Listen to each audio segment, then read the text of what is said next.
Good evening. You're watching the news from the Sultanate of Oman television. First, the headlines. His Majesty the Sultan condoles the German president on the death of the former German president Horst Köhler. The Sultanate of Oman's trade balance records a surplus of more than 7 billion Omani riyals by the end of November last year.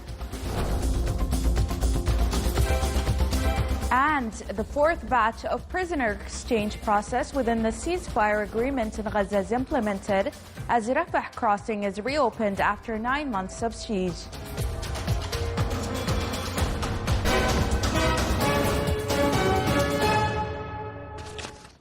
Those were the headlines. Now for the news in detail.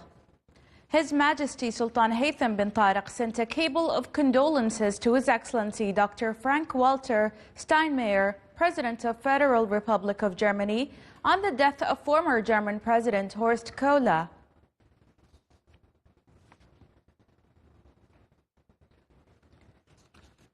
The Sultanate of Oman's trade balance recorded a surplus of 7 billion and 138 million Omani riyals by the end of November last year. The value of commodity exports by the end of last November amounted to 22 billion and 225 million Omani riyals, an increase of 7.7% over the same period in 2023, while the value of commodity imports amounted to 15 billion and 87 million Omani riyals, an increase of 10.6%. The increase in the value of exports is mainly attributed to the increase in the value of oil and gas exports to 14 billion and 994 million Omani riyals by a rate of nearly 20%.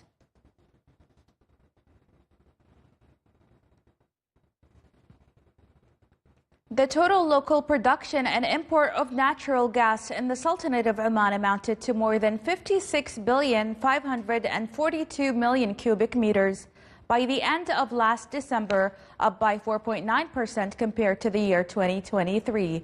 According to statistics, industrial projects accounted for more than 51% of natural gas uses by the end of last December, with more than 29 billion and 54 million cubic meters.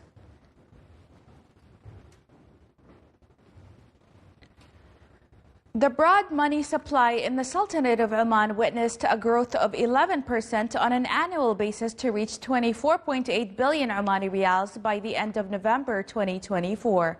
The Central Bank of Oman data indicated that this increase came as a result of the increase in narrow money by more than 22% and quasi-money by more than 7%, which consists of the total savings deposits and time deposits in Omani riyals and certificates of deposit issued by banks, in addition to margin accounts and all foreign currency deposits in the banking sector.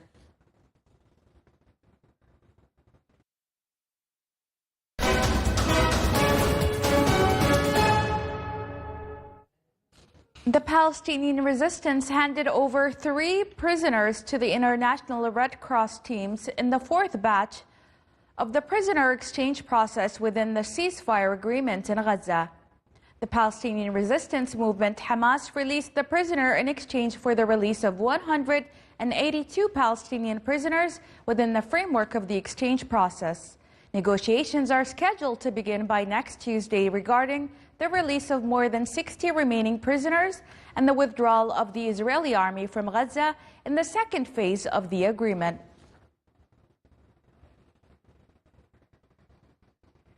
Today, the Rafah border crossing, the main entry and exit point for the Palestinian territory, reopened for the first time since May 2024 to allow Palestinian patients to cross over from Gaza to Egypt to receive medical treatment.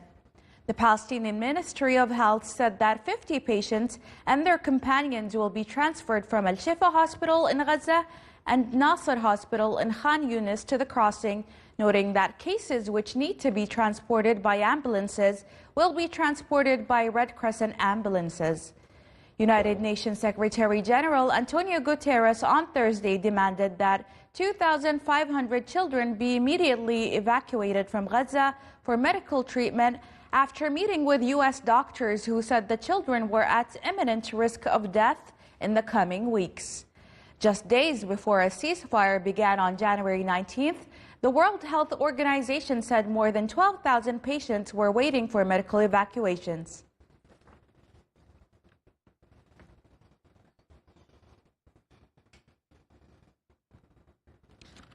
A joint Arab statement affirmed the continuation of full support for the steadfastness of the Palestinian people on their land and their adherence to their legitimate rights in accordance with international law. This came during a meeting in Cairo today at the level of foreign ministers attended by Egypt, Jordan, the UAE, Saudi Arabia, Qatar, the Secretary General of the Executive Committee of the Palestine Liberation Organization, and the Secretary General of the League of Arab States.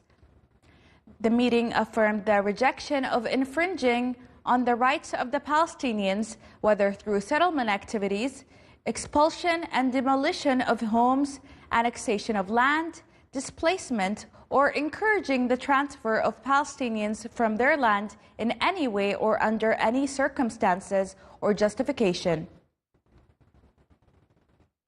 The participants in the meeting agreed to look forward to working with the administration of the U.S. President to achieve a just and comprehensive peace in the Middle East in accordance with the two-state solution and to work to free the region from conflicts. With regard to the Gaza agreement, the statement stressed the importance of sustaining the ceasefire in a way that ensures the access of humanitarian support to all parts of the Gaza Strip and the removal of all obstacles to the entry of all humanitarian aid. They also emphasized the importance of the pivotal, indispensable, and irreplaceable role of the United Nations Relief and Works Agency for Palestine Refugees, UNRWA, rejecting any attempts to ban or limit it. The participants also welcomed Egypt's intention, in cooperation with the United Nations, to host an international conference for the reconstruction of the Gaza Strip.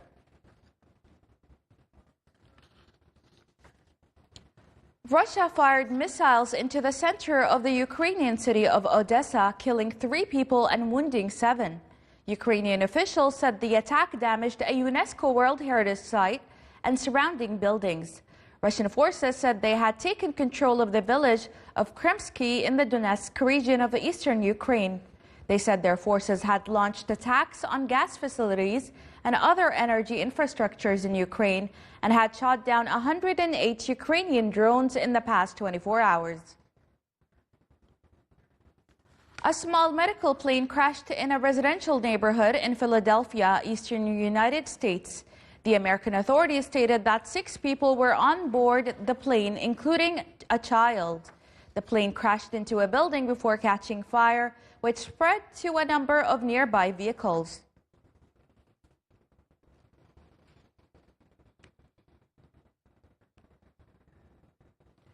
The Eden fire that scorched more than 14,000 acres of east of LA has been 100% contained, fire officials said yesterday, a largely symbolic milestone more than 3 weeks after 2 devastating wildfires broke out on either sides of Los Angeles.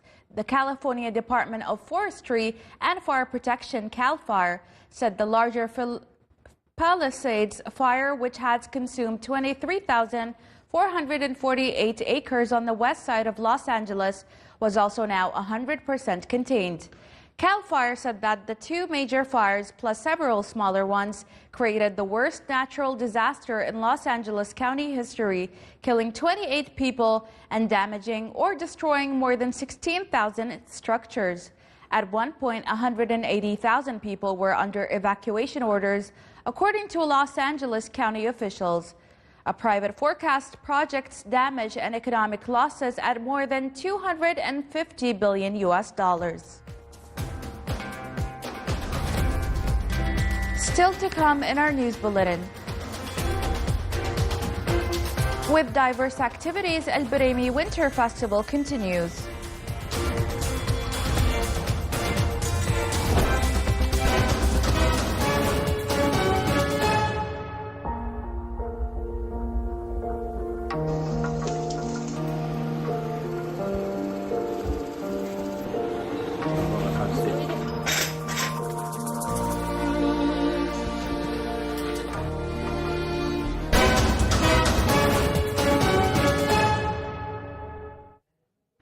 Welcome back to the news from the Sultanate of Oman television. The Al Aishi shooting range in the Wilaya of Al Hamra witnessed the conclusion of the traditional firearms shooting competition with an impressive turnout of over 800 participants from various governorates of Oman. The closing ceremony was presided over by His Excellency Sheikh Ghassan bin Hilal Al Alawi, Chairman of State Audit Institution. Here is more in this report. Amid the crackling echoes of gunfire, the traditional firearms shooting competition reached its thrilling grand finale at the Al Aishi shooting range in the Wilaya of Al Hamra, located in the Ad-Dakhiliya Governorate. More than 800 marksmen from across the Sultanate of Oman gathered to participate in this esteemed championship, showcasing their remarkable skills and dedication. In this traditional shooting competition, we had more than 800 shooters from the different wilayats of Sultanate of Oman. We aim to keep these traditional types of sport for the coming generation. The contest unfolded in a symphony of the steady grip of the rifle and the keen gaze upon the target. In the plates shooting event, Team Ittihad al-Musayyib B from the Wilaya of Nakhal seized victory after a swift battle of wits and reflexes with Team Shabik A. In the target shooting competition, Abdullah Salim Bakhit al-Hamr al-Kathiri from the Far Governorate claimed the throne of accuracy, while among the rising stars, the under-17 category showcased emerging talents eager to etch their names in history, with Faisal bin Turki al-Nasri from the Wilaya of Al Hamra claiming first place.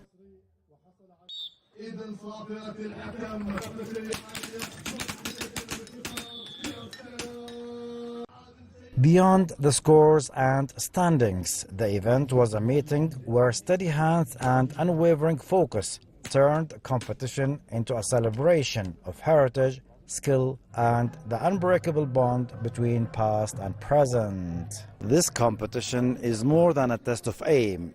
It's a tribute to the legacy of our ancestors, kept alive through passion, precision, and pride. Reporting from the Wilaya of Al Hamra, this is Salih Bukhalfan al-Rahbi, Ad-Dakhiliya Governorate. The Al Biraymi winter activities continue in the Wilaya of Mhadha with an area of cultural and entertainment activities that appeal to all age groups, including theatrical performances, folklore arts, a children's corner, and a traditional village that aims to introduce the rich heritage of the governorate. The event aims to enhance the economic and tourism sectors in Al Biraymi Governorate and to support small and medium enterprises and productive families.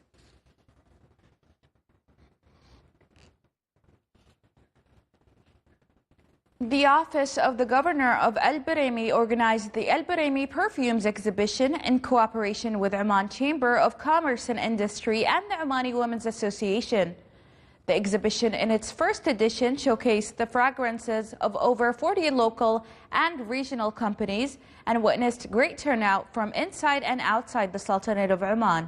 Al Biraymi Perfumes exhibition was accompanied by an arts corner, a traditional village, and a corner for productive families. The exhibition was opened under the patronage of His Highness Sayyid Mohammed bin Salim Al Saeed.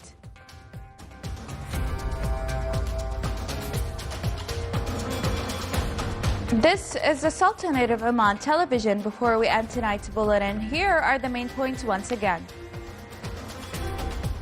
His Majesty the Sultan condoles the German president on the death of the former German President Horst Kohler. The Sultanate of Oman's trade balance records a surplus of more than 7 billion Omani riyals by the end of November last year. And the fourth batch of prisoner exchange process within the ceasefire agreement in Gaza is implemented as Rafah crossing is reopened after 9 months of siege. With that, we come to the end of tonight's bulletin. From all of us here at the newsroom and the studios, it's a good night, and we hope you've had an enjoyable long weekend.